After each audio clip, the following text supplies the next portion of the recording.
everyone, welcome to JXSC Eastman factory. Today we are loading, grinding and classification equipment to Nigeria for a rare earth ore processing plant.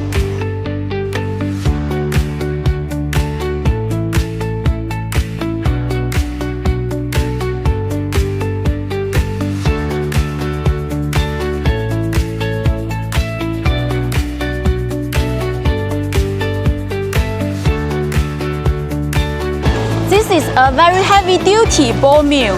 The drum diameter is 2.7 meters. Drum length is 4.5 meters. The grinding capacity is 30 to 35 tons per hour. The motor power is 475 kilowatts.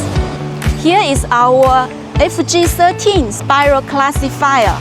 The spiral diameter is 3 meters.